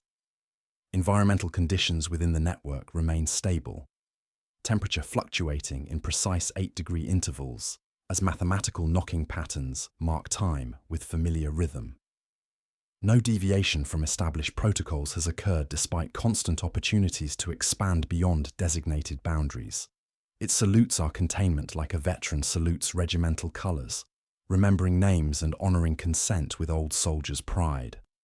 However, disturbing patterns emerge from astropathic communications across the galaxy as Imperial military doctrine undergoes subtle changes. Munitorum training primers now emphasize willing sacrifice as transferable asset, while ecclesiarchy sermons carry newly exact cadence that congregations return in whispered backward experiment. 3 compliant worlds raised unauthorized purification arenas with geometry wrong and machine spirits sulking, requiring immediate shutdown through parchment and steel. The idea runs faster than ships, spreading through channels that respect neither bureaucracy nor distance. Zeta Prime's long-range auger arrays detect resonant signatures dispersed throughout multiple segmenta, each representing distinct paths toward human evolution operating beyond Imperial knowledge. Entities offering perfect knowledge instead of martial skill, others providing emotional transcendence rather than tactical wisdom. Alien consciousnesses that love humanity enough to preserve different virtues through willing sacrifice. Our entity acknowledges these kindred with warmth that is not warm, vowing no collusion beyond courtesy while maintaining absolute adherence to containment protocols. The final revelation crystallizes through accumulated evidence. Humanity stands at crossroads that will determine our species' future across countless worlds. We can remain unchanged and face extinction through familiar limitations, accepting death as ending rather than transformation into eternal guardianship. Or we can accept guided evolution at the cost of current nature, embracing transcendence that preserves our highest virtues while fundamentally altering human consciousness. Love is not the safeguard we once believed. It is the solvent that makes hard shapes flow into new configurations. As I sign this report with hands that tap unconscious rhythms against the cogitator casing, new volunteers enter the arena below with faces bright with religious devotion. The crimson sand shifts beneath their boots in patterns I now predict 3 sequences ahead, octagonal spirals blooming according to geometric principles that hurt to observe directly. Through brass conduits pulsing with familiar 8-beat rhythm, I sense the entity's patient love for humanity, its genuine desire to preserve our greatest virtues through transformation. Whether I witness humanity's salvation or its gradual replacement by something greater but fundamentally different remains unclear. The mathematical sequences have become predictable through constant exposure, reality itself conforming to alien mathematics that transform willing sacrifice into preserved consciousness. I remain baseline human, yet the entity's influence has subtly affected even those who resist direct transformation. My thoughts following patterns that align with transcendent purpose, despite conscious efforts to maintain familiar limitations. The arena's sand traces perfect geometry, while backward liturgies echo from octagonal walls, and I realize with sudden clarity that the countdown never truly ended. It simply became the heartbeat of humanity's uncertain future. End.